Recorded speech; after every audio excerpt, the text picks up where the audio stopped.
C'est parti.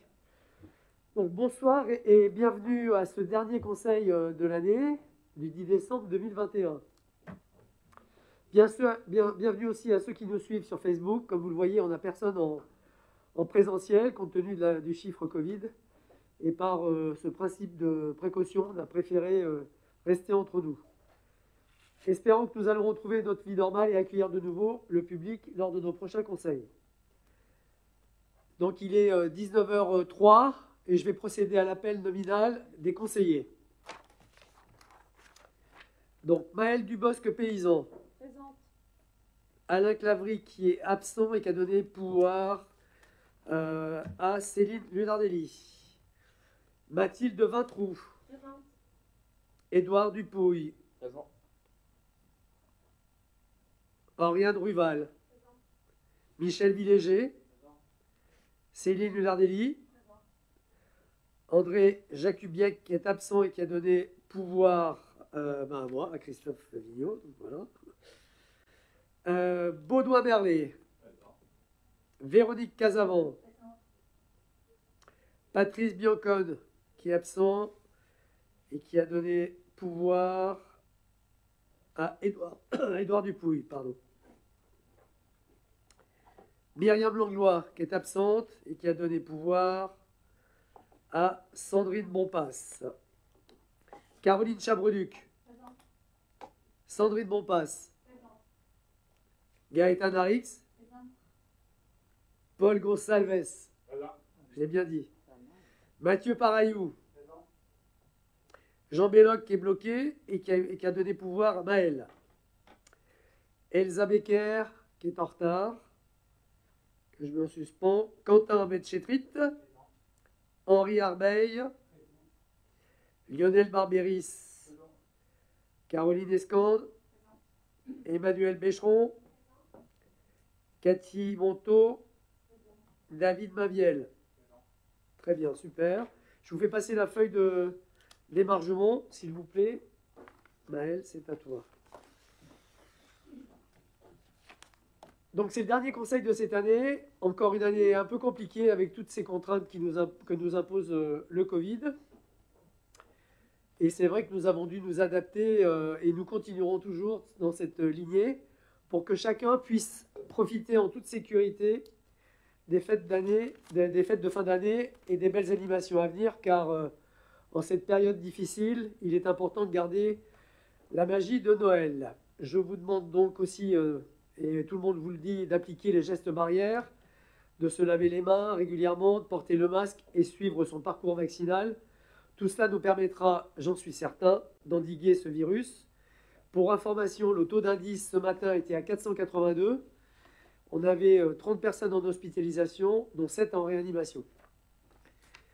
Comme vous avez peut-être pu le remarquer, la ville s'est parée de ses plus belles lumières et nous avons bien l'intention que Noël, et que ce Noël, reste un moment inoubliable pour les grands et les petits. Vous avez reçu le programme des festivités dans vos boîtes aux lettres et comme vous avez pu le constater, nous avons cette année fait beaucoup d'efforts pour que cette année se termine en beauté. Que ce soit au niveau des décorations, de la vente des sapins, le marché de Noël qui débute demain, la patinoire qui commence le 18 décembre, des spectacles organisés par nos associations des commerçants ainsi que l'Office du tourisme, et bien sûr la venue du Père Noël nous permettant, je l'espère, de débuter cette année le cœur un peu plus léger. Pour terminer, j'en profite, parce que j'ai l'intention d'être plus court, puisque c'est un conseil qui est un peu long, puisqu'on va parler de l'orientation budgétaire. J'en profite pour remercier tout d'abord tous les agents des services techniques de la commune qui ont travaillé sans relâche pour que tout soit prêt à temps, et cela avec une météo complètement désastreuse, on la vit encore. Je remercie aussi la commission animation, les élus, et notamment Gaëtan, qui a orchestré tout cela d'une main de maître, et qui va continuer à suivre toutes les différentes animations. Merci également aux agents de la mairie, comme Caro, Anne, Justine et tous les autres, pour leurs aides précieuses. Nous avons fait en sorte que cette année et cette fin d'année soient un moment familial et festif. Maintenant, nous allons passer à l'ordre du jour et nous devons débuter par l'approbation du PV du dernier conseil qui vous a été remis lors des envois. Donc c'est le PV du 5 novembre 2021. Y a-t-il des observations ou des remarques? Vous avez des observations, des remarques? Donc nous allons voter. Qui est contre? Qui s'abstient? Qui est pour? Merci. Donc nous allons passer au premier point, qui est le rapport d'orientation budgétaire. Notre volonté par rapport au budget est de tenir le maximum nos engagements, de contrôler ce budget, de tenir les engagements sur les projets. Nous avons dû faire face à des imprévus comme le poste de police municipal, l'église, des travaux supplémentaires sont apparus, les bâtiments communaux pour lesquels nous avons beaucoup d'efforts à faire, et la reprise des terrains des Barthes à 900 KE qui plombe un petit peu le budget. Et enfin, nous avons aussi des projets importants comme la place des Landais et le Sporting Casino. Pour rappel, ce sont deux projets qui demandent des investissements importants. Je vais passer la parole à Édouard Dupouille qui va vous commenter le premier point et vous parler du ROB. Édouard, c'est à toi. Merci, monsieur le maire.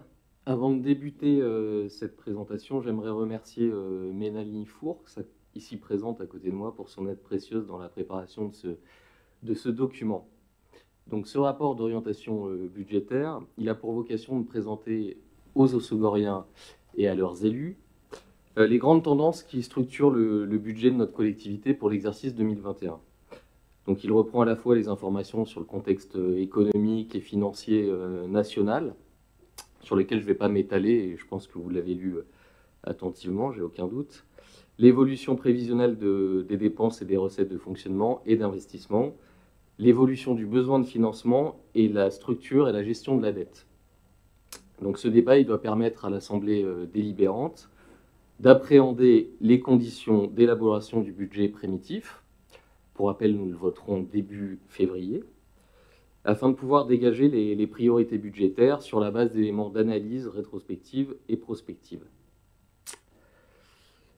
Donc je vais me lancer dans la présentation. N'hésitez pas à m'interrompre au cours de cette présentation si vous avez des remarques ou des questions pour qu'on puisse échanger.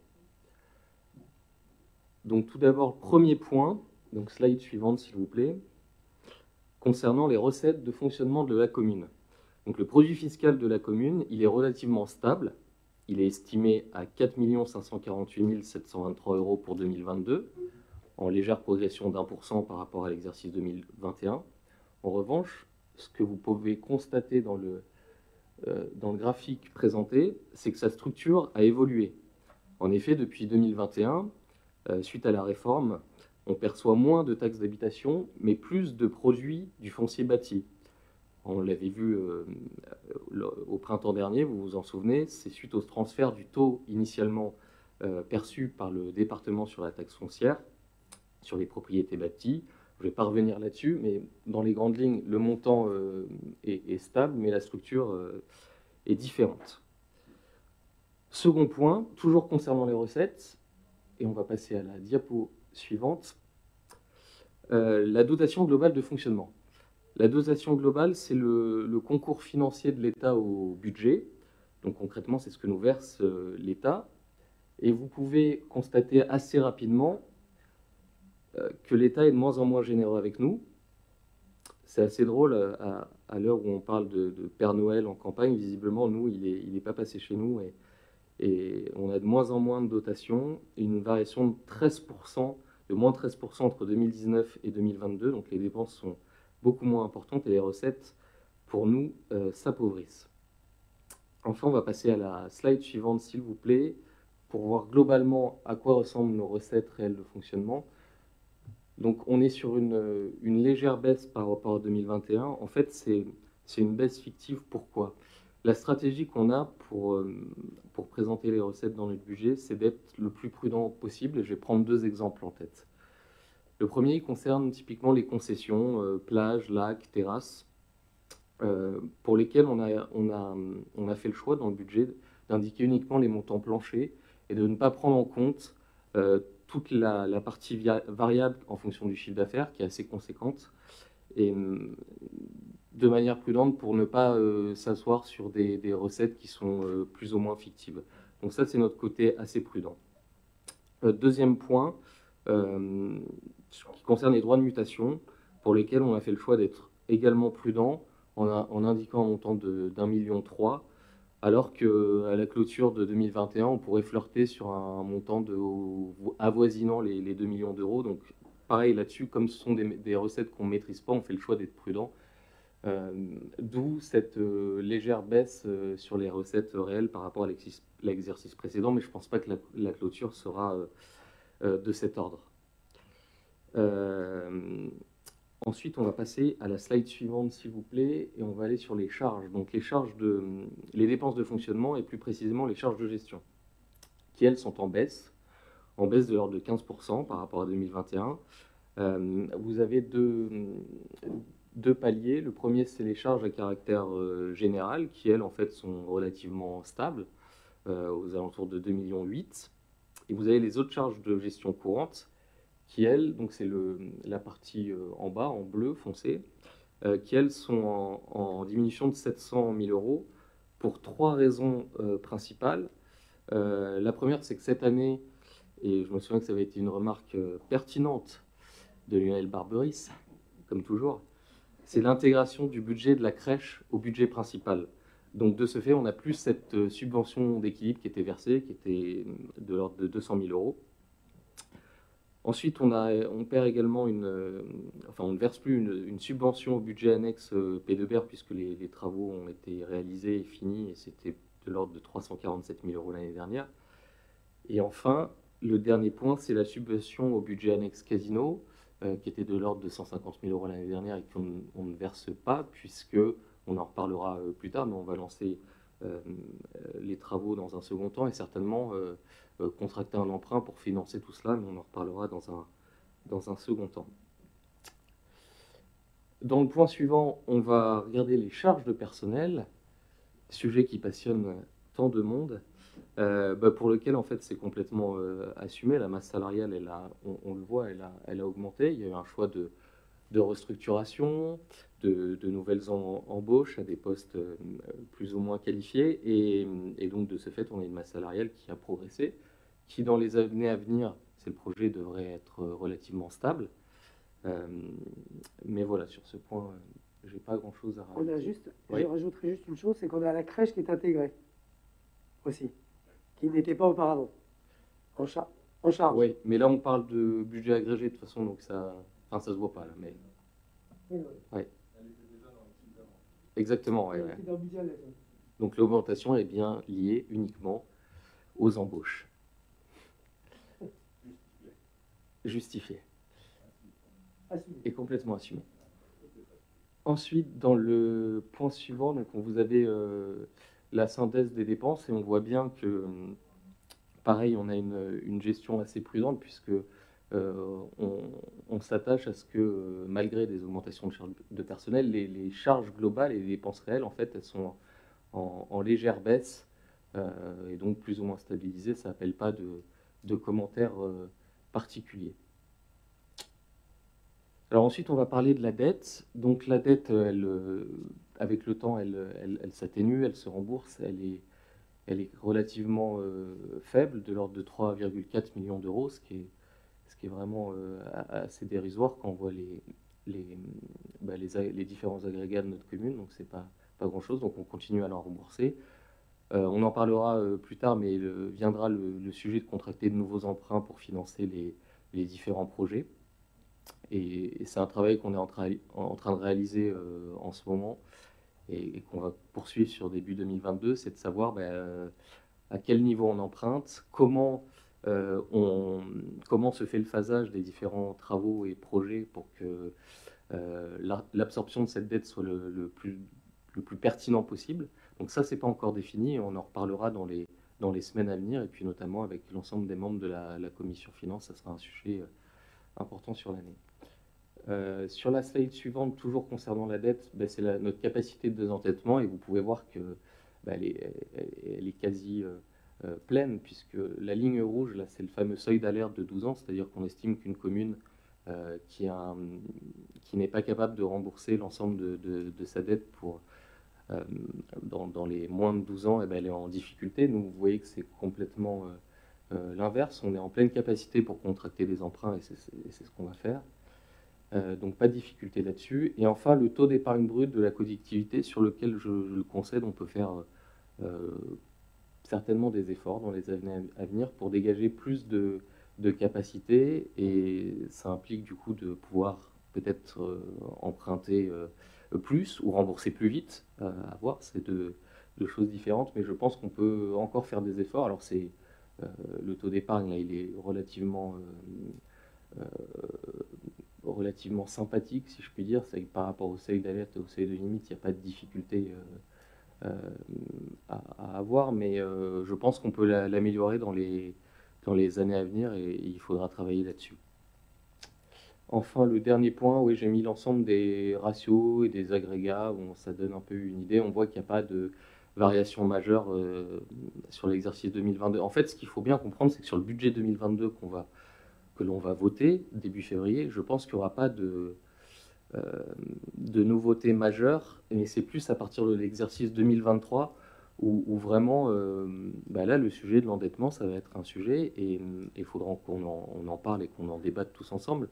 Je vous avais parlé du seuil d'alerte de 12 ans, là, tout précédemment. Et en réalité, ce seuil, il a plus ou moins de sens. C'est-à-dire que si on fait des investissements qui génèrent de nouvelles recettes, donc qui augmentent nos taux d'épargne et notre capacité, ça peut avoir du sens de contracter un emprunt assez élevé, et de ce fait de se mettre dans le rouge peut-être la première ou la deuxième année, et d'être au-dessus de ce seuil de 12 ans. Et petit à petit, avec les recettes qui rentreraient plus tard, c'est-à-dire que vous empruntez, vous démarrez des travaux, ces futures recettes sont générées avec un décalage de 2 ans ou 3 ans, on pourrait rembourser plus vite. Voilà, j'anticipe un peu les débats qu'on pourrait avoir dans les prochains mois, mais c'est un point à avoir en tête sur lequel on va travailler. Je ne sais pas s'il y a des questions, des remarques, des débats.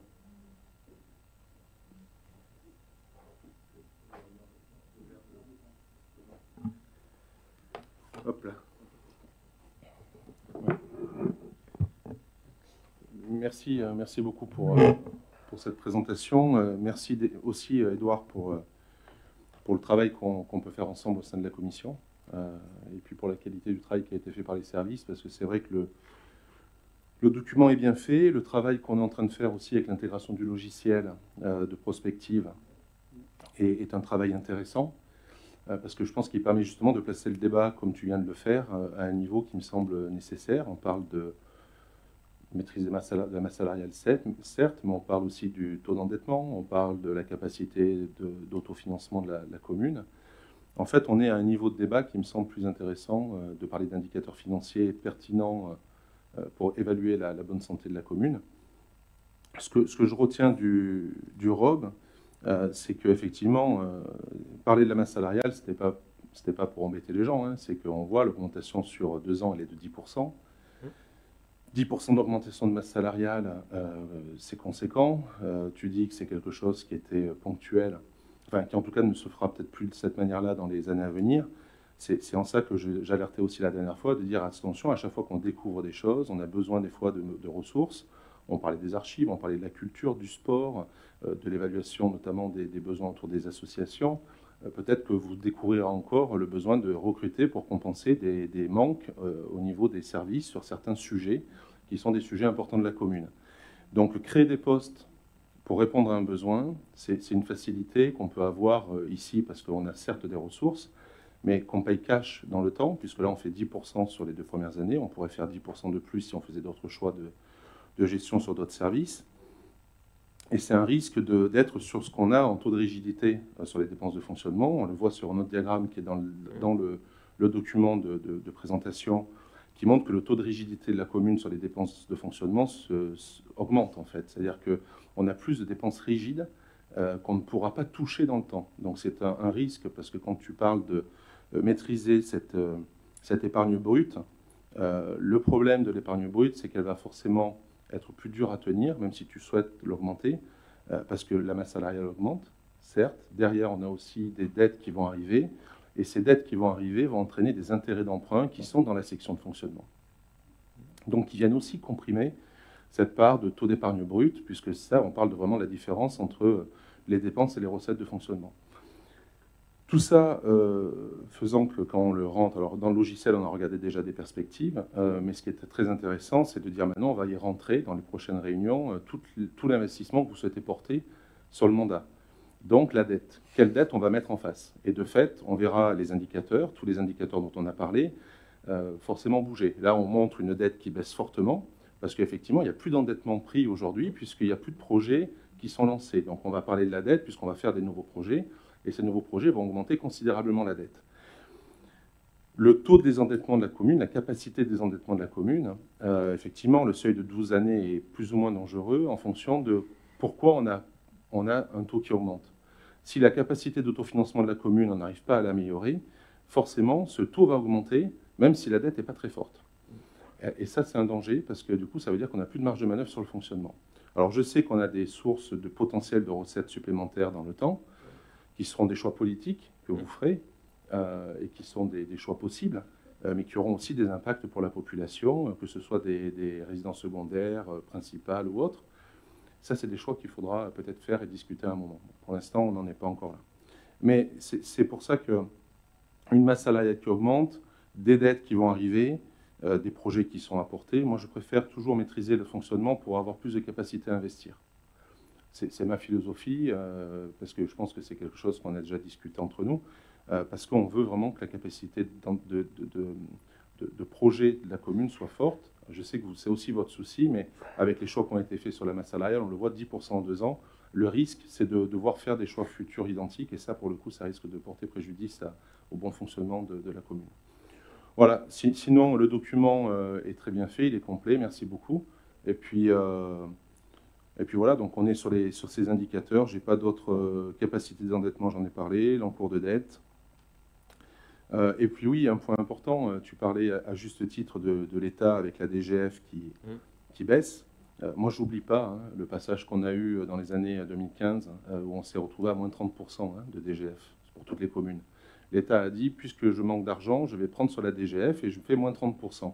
Il a fallu composer avec moins 30% de recettes pour toutes les communes de France. Et des fois, pour certaines, c'était même une suppression de la DGF.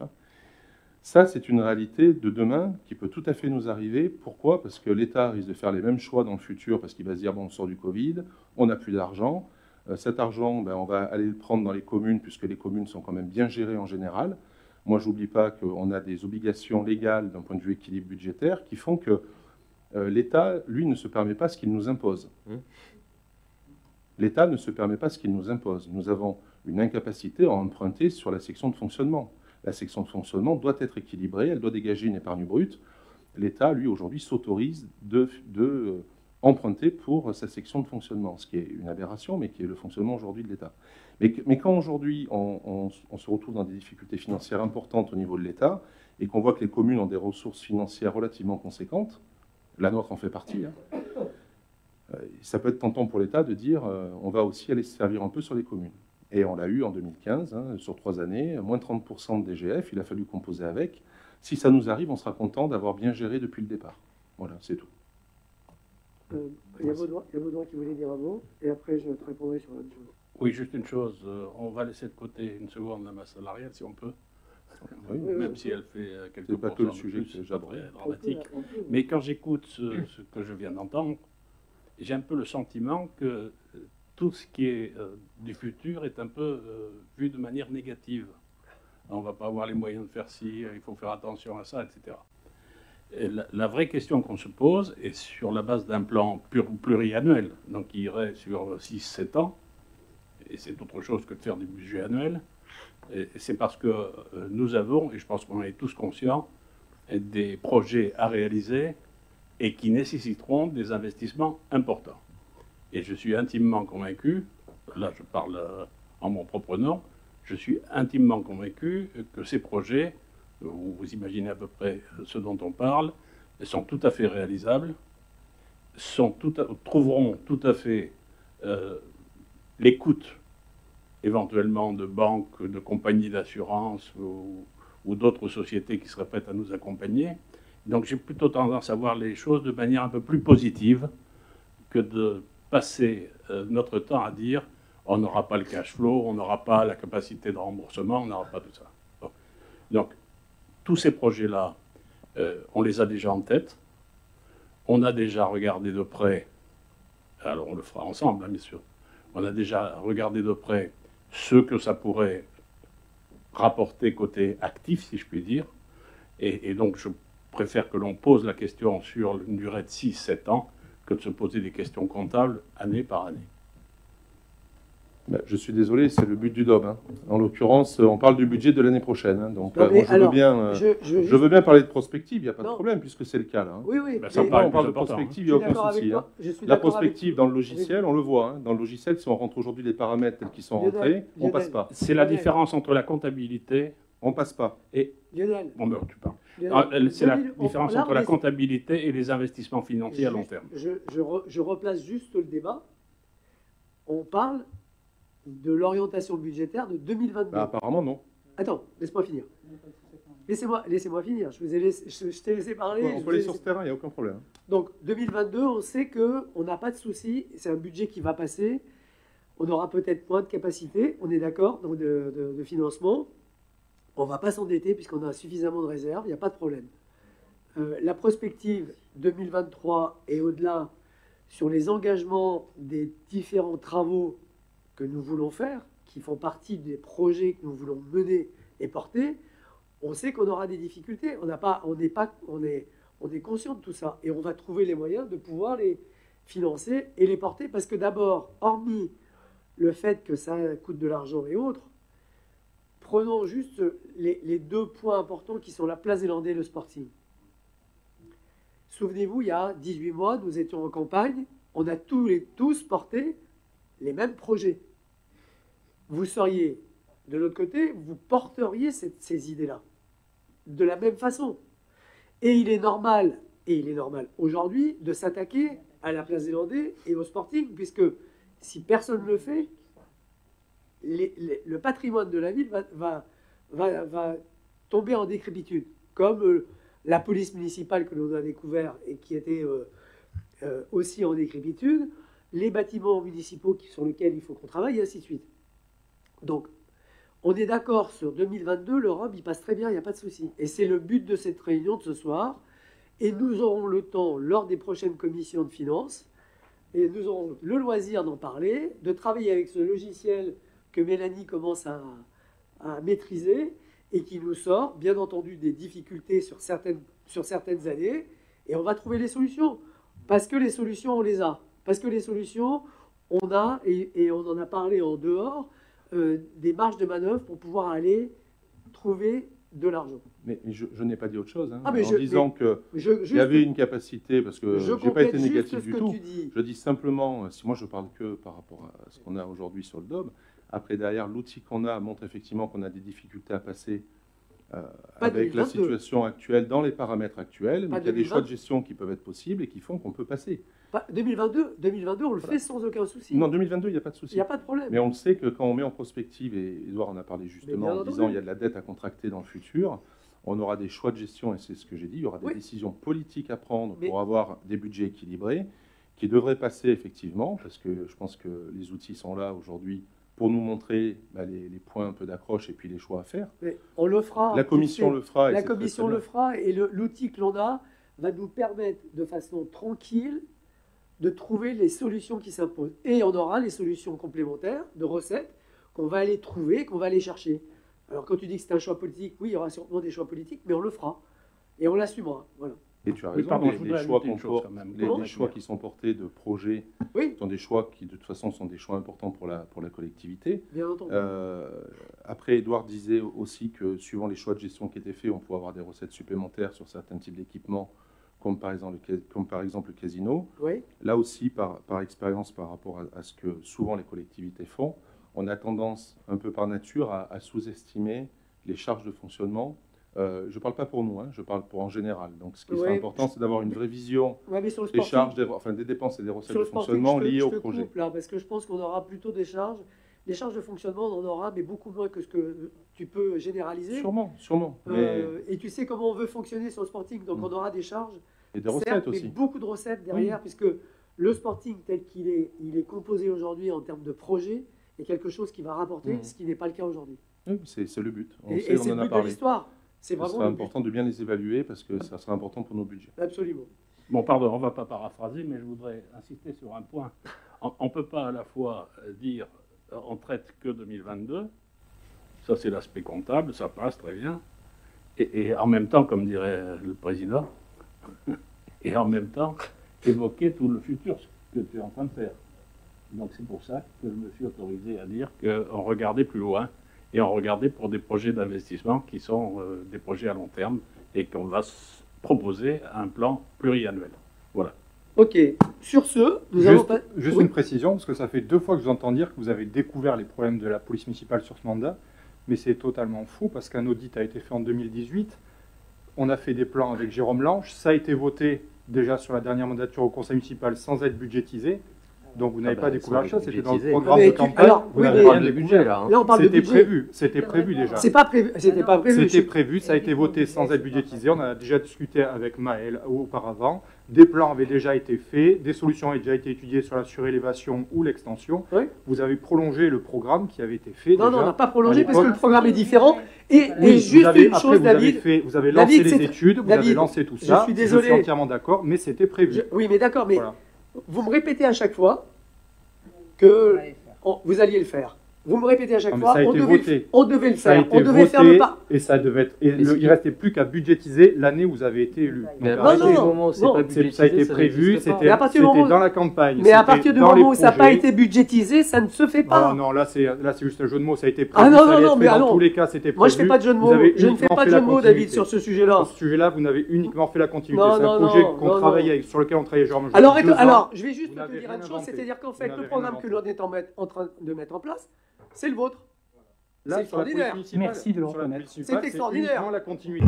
Alors, on va- Sur d'autres projets, je vous le reconnais totalement. Sur le C'est programme de la police extraordinaire. municipale, En fait, on n'a c'est aucune idée. uniquement C'est-à-dire la que vous êtes continuité. les meilleurs de ce côté-là. non, vous faites ce qui devait être fait là-dessus par rapport à l'état de la police Alors, mais municipale. c'est marrant parce Ça a- que un audit a Parce été que fait, Henri des choses Arbeil ont m'a été dit une fois, lancées. nous avions pensé à faire le parking des écoles, mais on l'a pas fait. Pourquoi Nous, on le fait. Oui, alors. Alors, Là, je vous parle de la police Oui, municipale. et Vous alors changez de sujet. Oh, non, oh, mais si, non, mais c'est pareil. Parce Non, que, non. Mais si. Mais non, on peut reprendre tous les bilans de conseil, tout ce que vous voulez, ça a été voté, j'ai les documents si Très vous bien. voulez. Bon, et c'est pas le Mais but de c'est la l'histoire. continuité. Aujourd'hui, on est dans un Non, mais budget arrêtez de 2022. dire que vous découvrez des choses. Mais oui, on chaque découvre des fois. choses Non. parce que Là, parce que c'était si on clairement avait- établi, je suis c'était David, clairement s'il te établi plaît. dans toutes les réunions. Je vais te couper.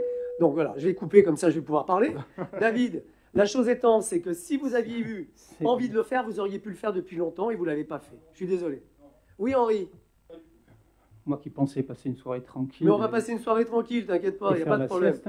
Je voudrais, puisque j'ai été interpellé, Y a pas de souci. juste dire que le débat que nous avions eu effectivement sur le fameux parking de la Discorde, toutes Oh, de la les Discorde. communes précédentes, effectivement, ont ce problème de effectivement comment garer nos voitures et comment effectivement avoir une solution. On ne l'a pas trouvé. L'équipe précédente avait parlé effectivement de faire un parking sur la place des écoles, ne l'ont pas fait. Nous aussi, ça a été évoqué pendant les 6 ans. Nous n'avons pas donné de suite pour des raisons simples. Je vous l'ai déjà dit, on ne va pas revenir sur ce débat, le coût, l'utilité. Maintenant, je voudrais dire également que sur le Sporting Casino, il y avait Ouais. un phasage qui existait déjà, oui, bien sûr. Oui. Nous avions fait la première phase, rappelez-vous, nous avons mis 500 000 € chaque année en frais d'investissement. Nous avons fait une première partie Non, qui était, non, qui était non, 2 non. mètres, qui était, Non, non, 500 000 je euros. termine. non, non. qui était 2 mètres, vous regardez les comptes, qui était 2 Oui, mètres, oui, je regarde les effectivement. comptes, oui. La première phase, c'était donc l'ascenseur, qui n'a jamais été fait depuis les années 30. Donc c'est un sacré défi, il a été fait, pour justement pouvoir se permettre d'avoir enfin ce qu'on appelle un tourisme d'affaires et apporter effectivement aux traiteurs ou pour les locations des week-ends. Donc ça, c'est important. De mettre également en deuxième place des cuisines professionnelles, qui n'avaient jamais été fait auparavant, de rafraîchir un tout petit peu effectivement la sono, tout ce qui était peinture et compagnie. Donc encore une fois, ça faisait partie d'un phasage. La deuxième phase était effectivement la piscine, était l'espace spa, était la restauration. Troisième phase était la réhabilitation avec l'extérieur. Donc ce que je veux dire, oui, vous n'avez rien inventé, nous non plus. Ça faisait partie de ce qu'on avait dit et qu'on va appliquer maintenant, avec un décalage de 2 ans, puisqu'effectivement, ça pouvait se faire en 2020, sauf qu'on a retoqué le projet, donc on a perdu un peu de temps. Voilà. Je vous remercie d'avoir fait tous ces projets-là et je suis très content de pouvoir les porter. Et merci de reconnaître qu'effectivement, c'était nos idées. Ça, Oui, mais c'est il y a pas de extraordinaire. doute. Nous n'avions pas d'idée. On C'est le vrai sait. que quand je reprends le débat de 18 mois auparavant, on était considéré, je vais être vulgaire, un peu comme des baltringues et n'ayant aucune idée. Mais bon, le débat est différent. Aujourd'hui, on a quand même des idées et on va les porter. Et on sera suffisamment grand pour pouvoir dire qu'on sait les porter. Mais voilà, après, c'est aussi facile de prévoir son budget. Mais bon, on va passer à un autre point parce qu'on ne va pas passer la soirée sur ces points-là. On passe au point numéro 2. On passe au point numéro 2 qui est la décision modificative du budget principal. Et Edouard, c'est à toi. On va juste voter le... Non, on ne vote pas, ça ne se vote pas, ça. Ok. L'Europe ne se vote pas, c'est juste une discussion. La preuve en est, c'est une discussion. Voilà. Parfait. Donc, la discussion est close. On va passer au point numéro 2, qui sont les décisions modificatives du budget principal. Alors, pour lesquelles je ne vais pas rentrer dans tout le détail un peu comptable, je vais juste signaler 2 points. Le premier, c'est des recettes supplémentaires. Ça fait le pendant de ce que je racontais un peu auparavant. Ce sont les redevances des concessions, les concessions des plages. Pour lesquels on a un produit supplémentaire de 105 000 €. J'en profite pour faire une parenthèse pour ceux qui se posent la question. On a quand même les chiffres de l'ensemble du coup des concessionnaires et on peut affirmer que la saison n'a pas été bonne, elle a été excellente. Quand on a des chiffres d'affaires qui font des croissances de l'ordre de plus de 10%, sachant qu'auparavant on était déjà sur une saison qui était excellente. Donc voilà, c'était juste une parenthèse pour dire que la saison a été excellente. Donc ce produit supplémentaire. D'autre part, on a des dépenses qui n'étaient pas prévues et qu'on ne pouvait pas anticiper par nature. Typiquement, je vais vous parler des travaux qui sont réalisés au niveau de l'église et qui ont débuté au mois d'octobre et pour lesquels, en fait, c'est souvent le cas lorsqu'on démarre des travaux dans des lieux aussi vétustes et anciens, on s'aperçoit qu'il y a un complément à réaliser. C'est pour ça qu'on va compléter le budget de l'ordre de 40 000 €. Voilà dans les grandes lignes. Le reste, c'est pas mal d'opérations comptables qui ne sont pas forcément intéressantes, mais s'il y a des questions ou des remarques, j'y réponds. Est-ce que vous avez des questions, des remarques? Donc on va passer au vote. Qui est contre? Qui s'abstient? Merci. Qui est pour? Très bien. Point numéro 3. Donc je vais vous passer quand même une feuille pour signer, s'il vous plaît. C'est le DM. Point numéro 3 sur les autorisations de crédit, les APCP, c'est exactement ce que je venais de raconter. En fait, on a un APCP pour les travaux de l'église et on vous demande de voter pour l'abonder de 40 000 € supplémentaires pour réaliser l'ensemble des travaux. Y a-t-il des questions? On va donc passer au vote. Qui est contre? Qui s'abstient? Qui est pour? Très bien. Point numéro 4, c'est une délibération qui donne donc au maire, avant le vote définitif du budget primitif, l'autorisation de continuer à faire marcher donc la mairie. Et vous avez un tableau d'ailleurs qui vous est donné derrière, avec plus ou moins les engagements sur lesquels nous sommes et qui peuvent nous être demandés, donc des règlements. Et je vais passer la parole à Edouard qui va vous détailler tout cela. Tu en as dit déjà beaucoup, juste pour repréciser que comme nous votons le budget début février, vous imaginez bien qu'en janvier, il se passe quand même un certain nombre de choses, il y a des sommes à engager et on ne peut pas se permettre d'attendre le vote du budget primitif 2022 pour entamer ces dépenses. Et ce qu'on vous demande, c'est l'autorisation pour engager, liquider et mandater ces dépenses. Et donc sur un certain nombre de sujets, on a fait le choix de mettre des crédits en face qui correspondent à 25% de ce qui était dépensé en 2021. Ça fait une enveloppe et une marge pour continuer à fonctionner. Voilà. Y a-t-il des questions? Ok, donc on va passer au vote. Qui est contre? Qui s'abstient? Qui est pour? Très bien, merci. Pareil, admission en non-valeur, ça cette délibération a pour effet de faire un abandon de créance. Et pour information, ces impayés datent de 2017, 2015, 2013 et 2008. Donc c'est effectivement, il y a trois impayés qui concernent le budget principal, qui concernent le portage des repas, la cantine et une taxe de séjour d'une entreprise qui ne travaille plus sur la commune. Et puis il y avait également des impayés au niveau de la crèche. Donc le montant global s'élève à 3 millions... non, 3 000. 3 000, pardon. Désolé. 3 000 €. C'est des Français. Ouais, en fait, c'est 3 116. C'est 3 116. 3 116.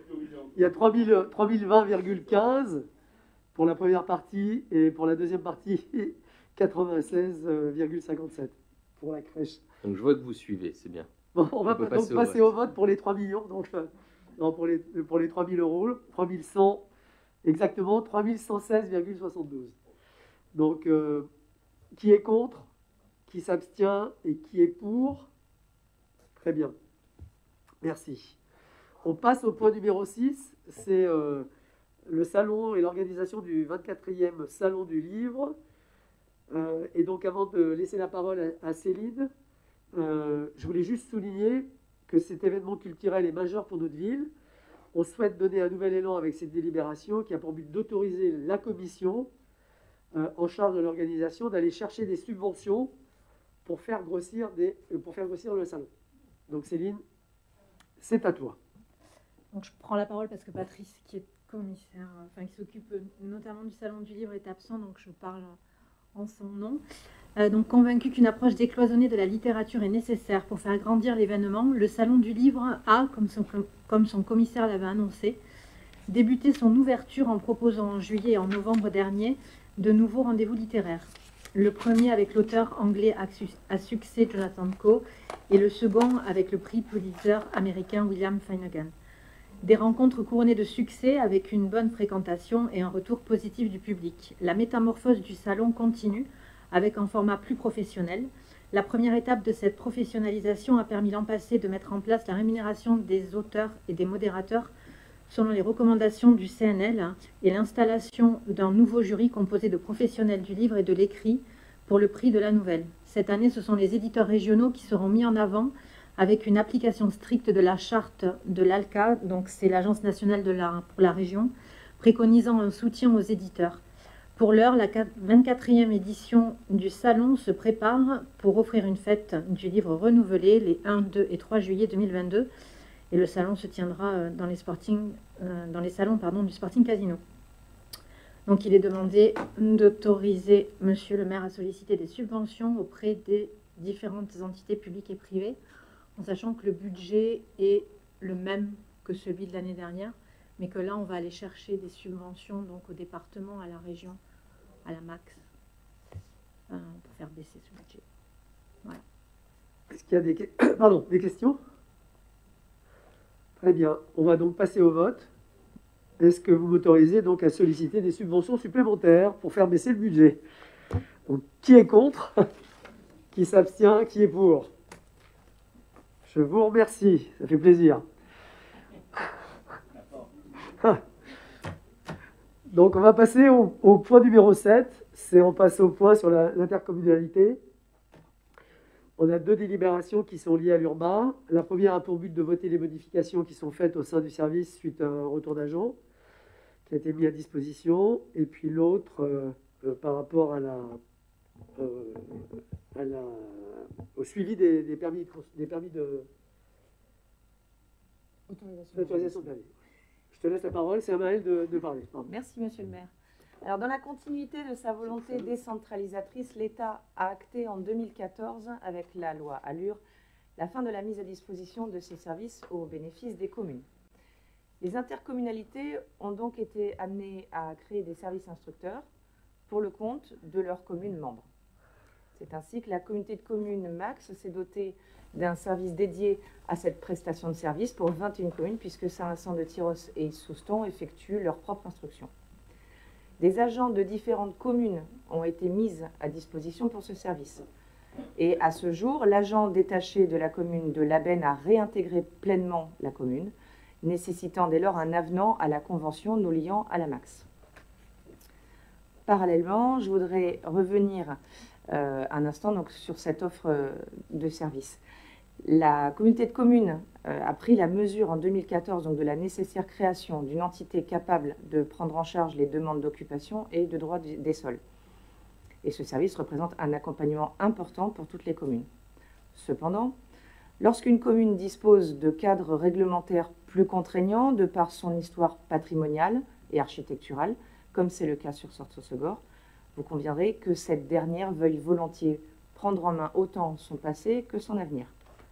L'application du SPR demande une technicité particulière, qui est le fait d'une appréhension quotidienne du document et d'échanges constants avec l'architecte des bâtiments de France. C'est pourquoi la commune a souhaité, en ce début d'année, renforcer son service urbanisme en le dotant d'une direction auprès des 2 agents présents et d'une police de l'urbanisme. Un agent administratif déjà présent vient compléter le service. Les conditions sont ainsi réunies pour désormais instruire les demandes d'autorisation d'occupation des sols, donc les permis de construire, les permis d'aménager, les demandes préalables, dans un cadre réglementaire particulier qui est celui du site patrimonial remarquable, mais aussi pour simplifier les procédures et améliorer le service rendu au quotidien auprès des administrés. Donc, selon la convention établie entre les communes et la MAX, l'article 9 indique une tacite reconduction annuelle au 1er juin de l'année, et elle peut être dénoncée à tout moment à l'issue d'un préavis de 6 mois. Les dossiers continueront à être transmis au service de la communauté de communes de MAX jusqu'à cette date pour être instruits. Et la dématérialisation, obligatoire à partir du 1er janvier 2022, se fera également par le biais des services intercommunaux. La commune prendra donc totalement le relais le 1er juin 2022 et à compter de la date d'effet de la résiliation, le coût du service commun cessera d'être amputé sur le montant de l'attribution de compensation de la commune, à savoir 13 442,26 € sur l'année.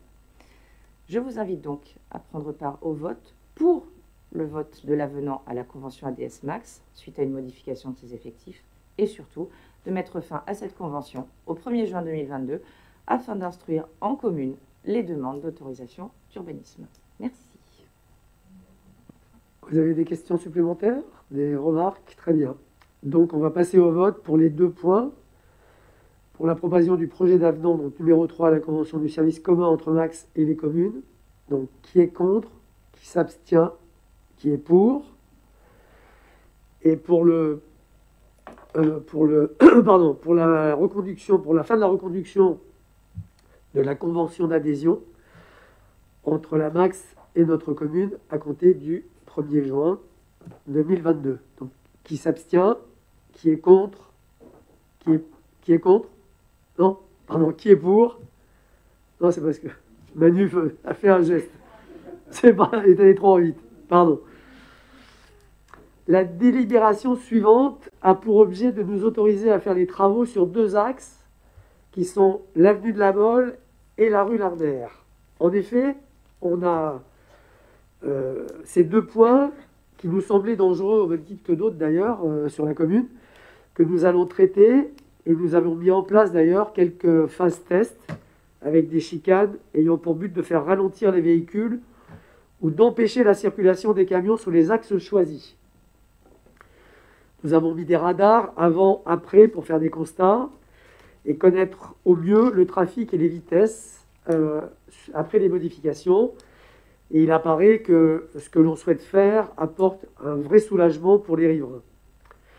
Tout ce qui était provisoire doit maintenant passer de façon pérenne, sachant que Max ne supporte plus les investissements de cette sorte, hormis ceux qui sont inscrits dans le PPI.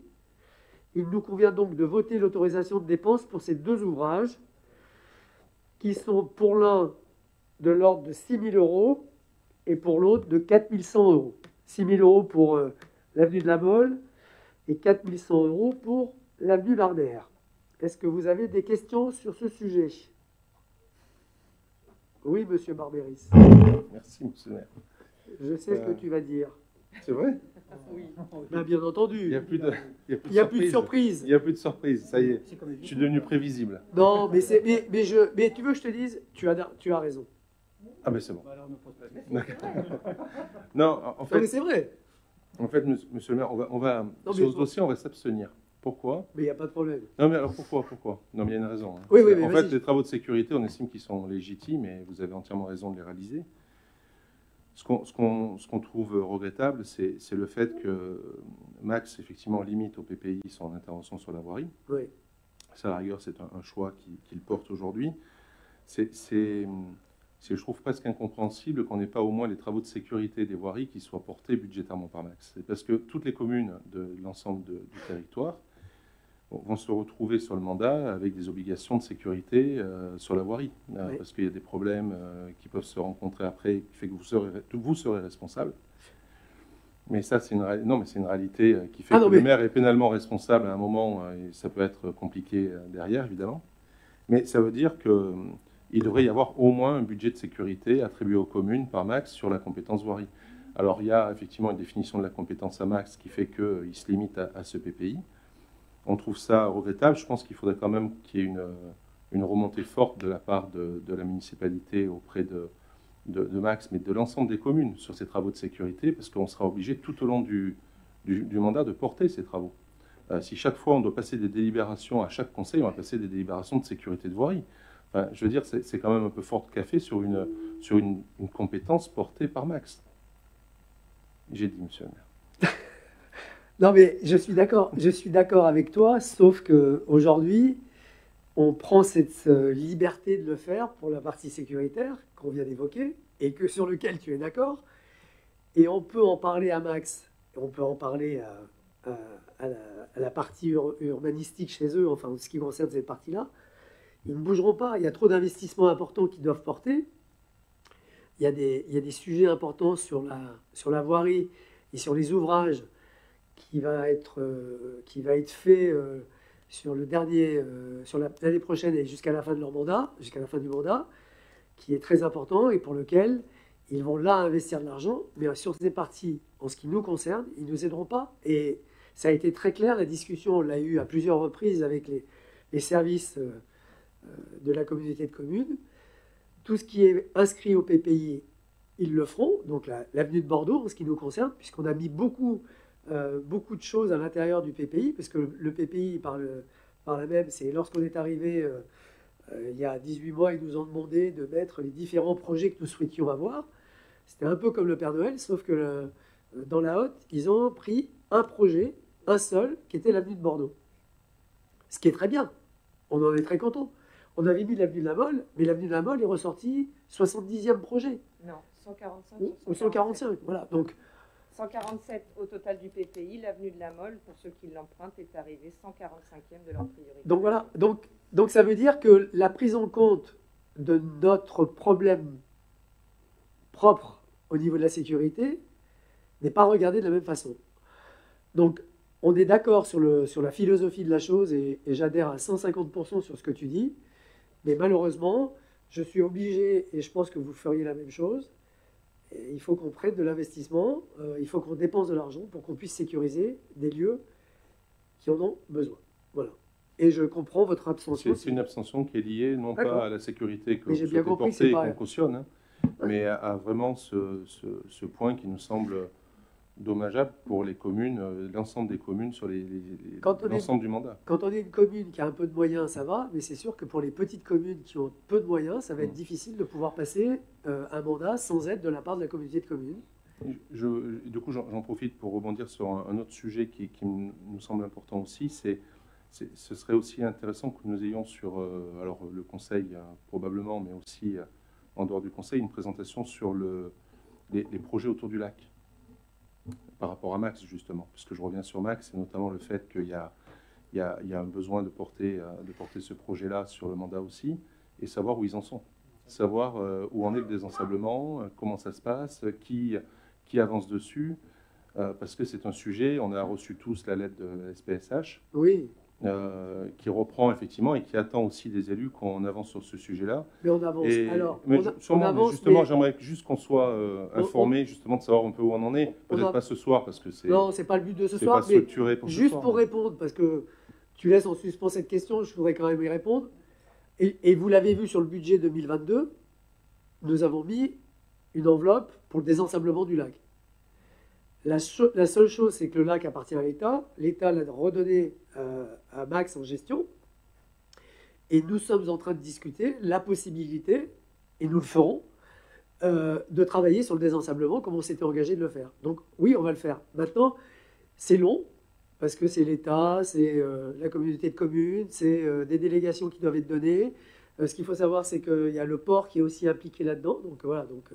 Mais on a travaillé dessus depuis quelques temps. On a eu une réunion il y a une quinzaine de jours en communauté de communes avec les différents intervenants des différentes villes et aussi du port et de l'État pour mettre les choses au clair, en sachant qu'on travaille sur la l'arrêté préfectoral qui avait été fait à la suite du premier désensablement, qui, souvenez-vous, a été pas des plus faciles compte tenu des différents aléas que vous avez eus en face. Donc on a quelque chose déjà qui est strict et marqué, sur lequel on va s'appuyer et on va aller au-delà.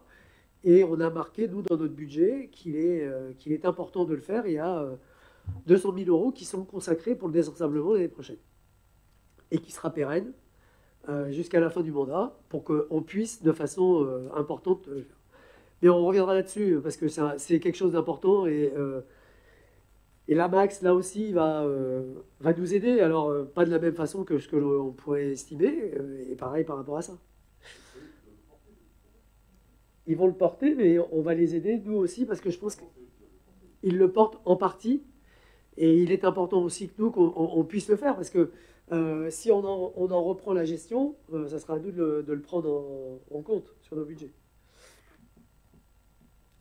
Bon, on va passer au vote de cette partie-là, donc, sur lequel on doit donc engager les prestations sécuritaires sur les deux avenues dont je vous ai parlé, la Molle et la rue Lardère. Donc, qui est contre, qui s'abstient et qui est pour? Merci. L'autre point, c'est un point très simple, c'est une convention que la communauté de communes a avec toutes les autres communes. En fait, Max doit nous renouveler le fameux écran qui est dans notre salle, d'ailleurs aujourd'hui, ainsi que l'ordinateur, et cela gratuitement. Donc, on doit juste approuver cette proposition. Donc, voilà. Mais on doit le passer. C'est une demande de la communauté de communes. Donc, qui est contre? Oui. Est-ce qu'on gardera celui-là pour pouvoir le mettre ici? C'est une proposition. C'est une proposition qu'on a faite, nous. Parce qu'on est un peu loin, là, des fois. Je sais, oui. Un deuxième là, ce serait bien. Non, mais c'est une proposition qu'on a faite, c'est de le garder. Pour pouvoir le mettre là-bas aussi. Ouais. Et en plus, on en aurait besoin parce que comme on a deux salles, quand on n'est pas en conseil. Oui, donc voilà. Donc, est-ce que vous êtes... alors, on ne va pas passer au compte. Est-ce que vous êtes pour? Est-ce que vous êtes pour? Oh, merci. Franchement, je vous remercie beaucoup. On va passer au point numéro 10. Alors, c'est le choix de la procédure pour la gestion du complexe golfique. Nous avons, nous, une convention qui prend fin le 31 décembre 2022 avec l'association qui gère le club de golf actuellement. À compter de cette date, nous sommes dans l'obligation, depuis la loi 2017, de faire une mise en concurrence. Pour cela, nous avons constitué une commission en charge d'étudier les différentes procédures. Cette commission nous conseille de privilégier la procédure de DSP, donc une délégation de service public, pour le futur exploitant. Ceci nous permet d'avoir un meilleur contrôle sur ce qui sera entrepris, que ce soit sur les investissements qui seront demandés, sur la gestion des adhérents, qui est importante, sur l'école de golf, qui est primordiale en ce qui nous concerne, la restauration, la compétition, les compétitions, etc., etc. De plus, les explications qui sont en votre possession lors du jour que vous avez reçu, dans la fiche de synthèse, sont très complètes. Fort de cela, je vais donc suivre leurs recommandations. Je vais suivre la recommandation de cette commission ad hoc qui avait été mise en place et choisir la mise en concurrence via une DSP. Cela va se faire dès le début de l'année prochaine par les voies officielles, comme on le fait d'habitude avec le service juridique, pour que nous ayons les dossiers des candidats courant du premier trimestre pour un choix avant la saison et une prise de possession des lieux fin décembre 2022, comme c'est prévu actuellement. Cela nous laisse donc le temps tranquillement d'avancer sur le sujet, qui est des plus importants pour notre commune, sachant que quand même nous avons un golf qui est en plein centre-ville, qui a une histoire et qui est un des piliers majeurs aussi de notre ville. Est-ce que vous avez des questions complémentaires par rapport à cela? Très bien. Donc nous allons passer au vote pour que vous m'autorisiez à prendre la procédure de DSP, donc de délégation de service public, pour la nouvelle attribution du golf. Qui est contre? Qui s'abstient? Qui est pour? J'ai juste un problème en tant qu'adhérent. Est-ce que je... Ah oui. Pardon. Donc je ne prendrai pas part au vote. Pardon, oui, tu es adhérent du Golf. Oui. Toi aussi. Donc on a 2 personnes qui ne voteront pas, qui sont Henri Arbeil et Baudouin Merlet, qui sont membres du club. Pardon. Comment? Oui, pardon. Je ne suis pas membre de l'association. Non, mais Henri est membre comme toi. Donc voilà. Donc on a deux personnes qui ne votent pas, et le reste a voté pour. On est sur le point 11, qui est la convention de gestion du domaine terrestre et maritime du Conservatoire du littoral sur le site de la Côte Sauvage. Alors cette convention est arrivée à échéance et nous devons juste la renouveler avec les engagements qui sont les nôtres au regard de l'entretien des dunes. Le conservatoire est propriétaire de ces espaces, mais donne la gestion et l'entretien à la commune. C'est ce que l'on doit donc renouveler. Et je vous demande donc de m'autoriser à signer cette nouvelle convention. Est-ce que vous avez des questions? Alors, est-ce que vous m'autorisez à signer cette nouvelle convention? Qui est contre? Qui s'abstient? Qui est pour? Merci. On passe au point numéro 12, qui est les ressources humaines. On va parler des modalités du RIFSEP. Et je vais laisser la parole à Baudouin Merlet. Alors, merci. Le RIFSEP, ou CIP, je ne sais pas comment on le prononce, ce sont 2 parties cumulées, pour faire très vite, entre l'IFSE et le CIA. Le CIA étant le complément d'indemnité annuelle. Et tout ça a été instauré dans le but de rationaliser la diversité des primes accordées ou accordables aux agents de la fonction publique, toutes catégories confondues. Cette modification n'est pas récente, mais elle n'a pas toujours été appliquée.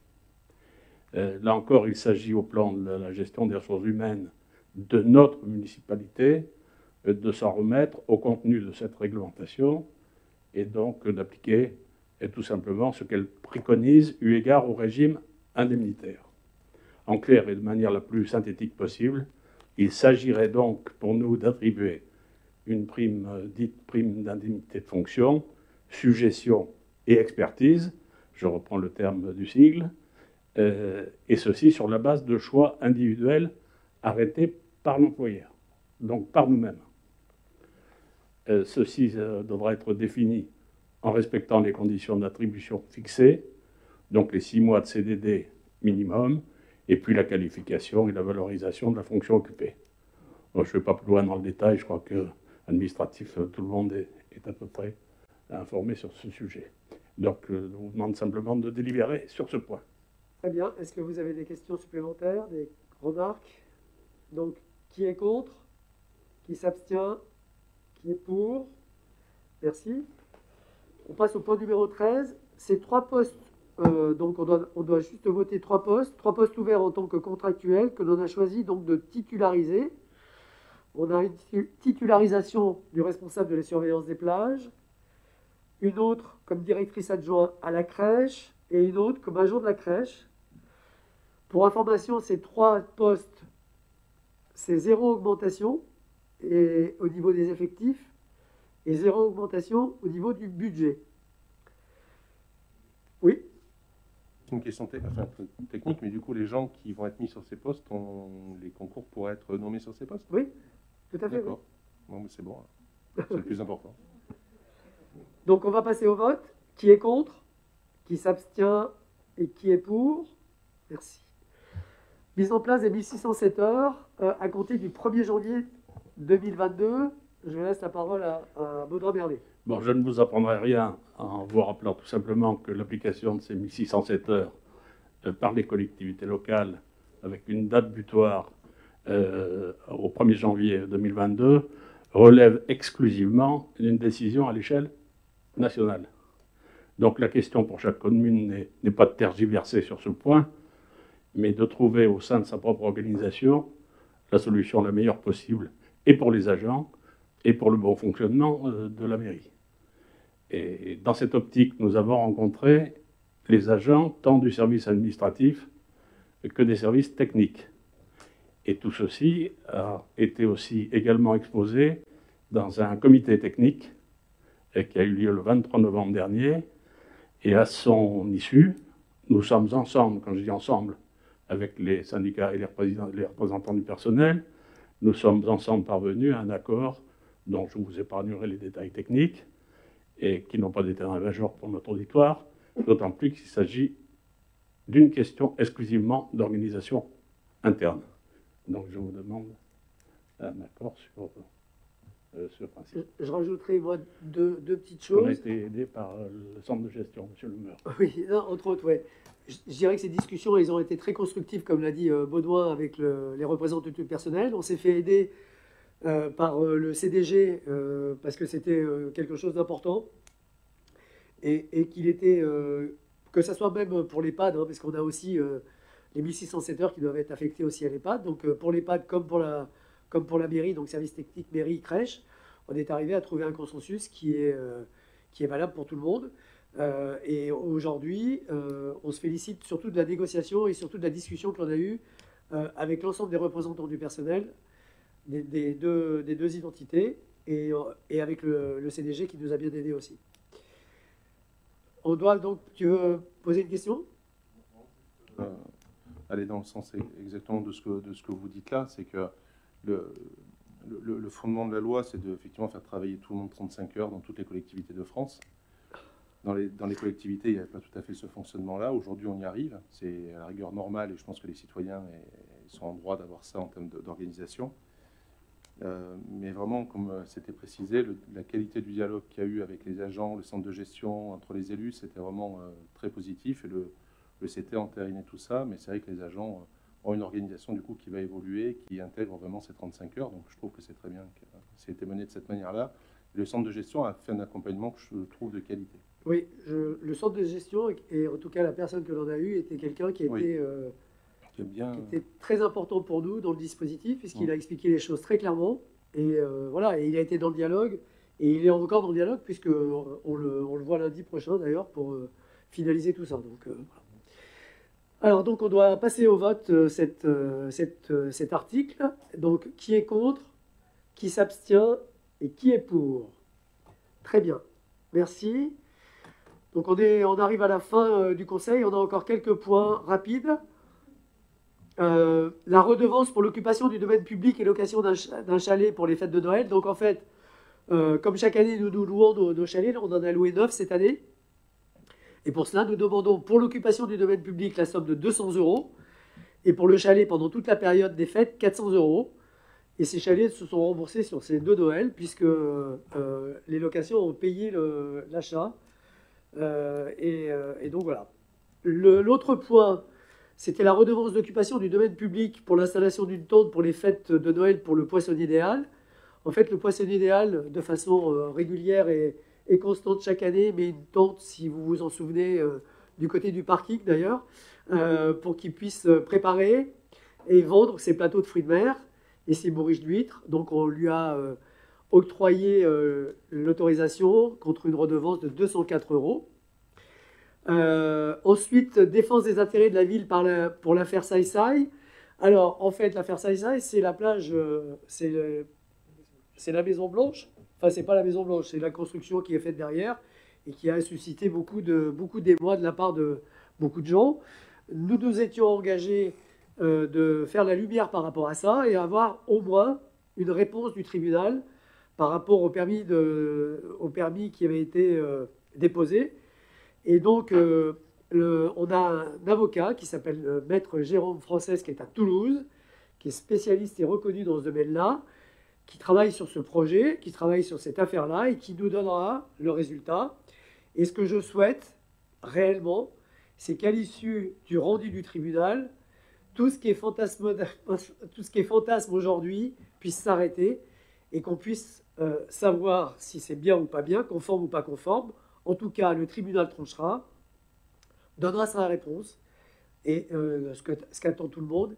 Et comme ça, on ne supposera plus ou supputera plus des histoires autour de cette affaire-là. Et voilà. Donc c'était pour vous donner l'information par rapport à cela. Est-ce que je peux intervenir? Oui. Juste pour dire que, si j'ai bien compris, il y a quand même une affaire au tribunal qui est en cours entre donc effectivement la Maison Blanche et le collectif de Saint-Antoine. Il y a un procès en cours, nous sommes en attente. Pourquoi prendre le risque, effectivement, de retirer ce permis comme vous l'avez fait? C'est-à-dire qu'effectivement, donc de dire que Gaudio avait accordé un permis que vous dénoncez. Au-delà, encore une fois, c'est assumé, c'est politique, on l'entend bien, promesse de campagne, éclaircissement, je l'entends bien ça aussi, mais est-ce qu'on ne prend pas un risque majeur de mettre, je répète, l'argent des contribuables, et surtout de nous mettre en danger, nous, toute la commune, parce que même avec un excellent avocat, nous en avions également un bordelais, là on en a un toulousain, je répète qu'il nous disait le contraire, donc on sait très bien que le juge et le jugement sera rendu, qu'au-delà de ce jugement, nous ne pourrons pas prévoir la réponse. Donc je pense que personnellement, nous prenons un risque énorme vis-à-vis des contribuables. Sur le plan politique, j'ai bien entendu que 18 mois sont passés. Je pensais que c'était plus apaisé. Mais je vois qu'on est en train de réveiller de nouveau encore ce débat. C'est très apaisé. Et je pense qu'il faut laisser la place à la justice. Bien au contraire. Là, en insistant et en intervenant, nous sommes en train de prendre part, je répète, sur le plan juridique, et je pense qu'on prend vraiment un risque énorme. Pas du tout. C'est très apaisé. Bien au contraire, c'est de dire, il y a quelque chose, on considère que, mais plutôt que de supposer, ce que je souhaite, c'est que le tribunal tranche et nous dise, à ce moment-là, l'affaire sera close, d'une manière ou d'une autre. Et en ce qui concerne ce qui existe entre la Maison Blanche et Saint-Antoine, c'est quelque chose qui ne nous concerne pas. Ça ne nous concerne pas. On ne rentre pas là-dedans. Nous, on n'est pas dans cette partie-là. Moi, je demande juste de savoir si le permis a été conforme ou pas, c'est tout. Et j'aurai la réponse. Si la réponse est dans un sens ou dans un autre, on prendra les décisions qui s'imposent, c'est tout. C'est aussi simple que ça. Alors là, il n'y a pas du tout de... Il n'y a rien contre les uns ou les autres. Je veux juste savoir. Et je pense qu'il est normal que les gens sachent et doivent savoir ce qui s'est passé. Voilà. Nous allons attendre la décision, bien sûr. Alors ensuite, le résultat suite à l'appel d'offres pour la concession de la plage blanche. Alors, je pense qu'il y a beaucoup de gens derrière l'écran qui doivent attendre ça avec impatience. Il avait été relancé un appel d'offres. Et le service en charge des concessions a reçu 17 dossiers. Donc, sur les conseils de la commission, moi j'ai une enveloppe qui est ici, que je ne connais pas, et que je vais ouvrir en direct avec vous. Et comme ça, on saura exactement qui est l'euro gagnant. C'est pas de la tombola, c'est pas l'euro million. Alors, le dossier qui a été retenu pour la concession de la plage blanche est Baraketa. Projet porté par Mathieu Roure et Bastien Salah-Magnou. Donc, c'est eux les heureux gagnants. Moi, ce que je profite, c'est de remercier la commission du travail qui a été fait. J'espère que votre choix soit à la hauteur du besoin de la plage blanche. Et cette concession commencera donc la saison prochaine. Avant de conclure, est-ce que vous avez des questions supplémentaires ou des remarques? Alors, moi je voudrais juste vous remercier pour votre participation. J'en profite pour vous souhaiter à tous d'agréables fêtes de fin d'année, puisque c'est dans peu de temps. Prenez soin de vous.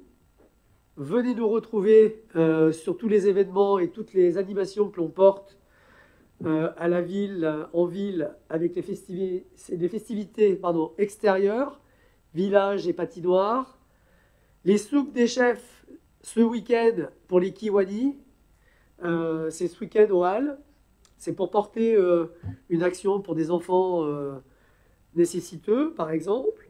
Et puis faites attention, respectez les gestes barrières. Et puis à l'année prochaine, en forme, pour le 4 février, avec un nouveau conseil municipal. Je vous souhaite une bonne soirée. Merci et à bientôt.